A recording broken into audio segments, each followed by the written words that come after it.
Hello, everyone. Welcome to episode 146 of Chatting with Anthony. For this episode, the prompt is how to rid personal degradation.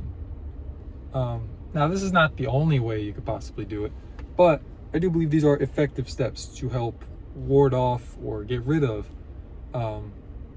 degradation of yourself in various areas of life. I believe essentially that the key to ridding personal degradation is simply improvements, seeking or striving to improve as much as you can in as many areas as you can. Now, you have to be careful not to burn yourself out, but it is important to constantly look for ways to get better at things that you enjoy and don't enjoy doing, because life is, how do I say this? Life is essentially what you make of it, what you choose, and how you want to improve. When you look at the greats in any field, usually there's a story attached that involves a very hard work ethic. They were dedicated to their craft. Think of the likes of sports stars like Kobe Bryant, LeBron James, or basketball stars, Kobe Bryant, LeBron James, Michael Jordan. They all have stories like that. And the same goes for other sports. But you have to view that with life. If you really want to improve in cooking, try to put on a thinking cap of sorts, if you will, where it's like, what would LeBron James do if he was trying to improve in basketball right now? How would he approach that? And you might not have the best answer for it, but I think that it helps get you into the mindset of I'm going to work hard and really strive to improve as much as I can. And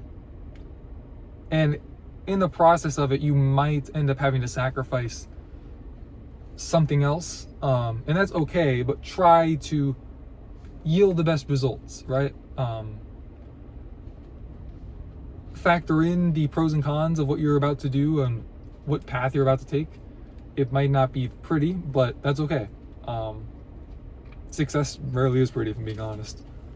I would say control what you can, but I believe we should control what we should. At the end of the day, God has control over his creation, but we do have influence over how we live our lives, how we conduct ourselves and whatnot. He gives us free will. One thing I think that he would like for us to do is to take note of and question everything. And I understand that might even seem contradictory to the gospel itself, where we're supposed to just blindly believe and have faith. But even then, there is room for questioning within that. Why did God do this? Even though you are supposed to take it as he definitively did this, it doesn't mean you can't ask why. And I believe that a part of faith is, because if you look into the story, it doesn't really make complete sense, at least in my opinion. So just learning to be okay with the fact that you don't understand everything, that doesn't all make sense. And in the process, learning to, our time, I think, is one of the most important things that we have control over. And I think that, at least for me, I value efficiency, and I've had to learn to value skill and overall consistency over efficiency. Learning that it's okay to be, in my opinion, inefficient for the sake of learning skills that actually help me to be more efficient in the long term. Sacrificing this for that, essentially. I believe that when it comes to personal improvement, essentially, sorry, I'm saying essentially a lot, I believe that you can liken it to a tunnel where you have to bring your own headlamp, and you might not have the right headlamp, you might not have a headlamp at all. And I think that it's essential to plan for the tunnel, especially if you don't have any idea what the tunnel is going to look like. Try to have some kind of idea, some kind of game plan, some mental notes, some physical notes to help you to lean back on when you encounter troubles, because you're bound to. If you're struggling, if you're having a hard time, that's arguably a good thing. I know it sounds weird, but it means that you're pushing yourself, that you're striving for more. If everything's just super, there are great things that we should do that will become mundane. But a part of life is pushing the boundaries. A big part of improvement, at least, is pushing the boundaries. I believe it brings a lot of flavor to life, so to speak.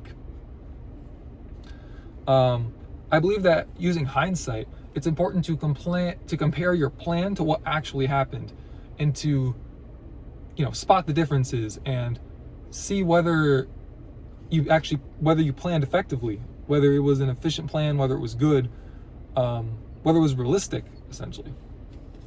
To ask yourself questions such as, what should I have, it was unreasonable for me to assume these things that there's no possible way I would have had knowledge of.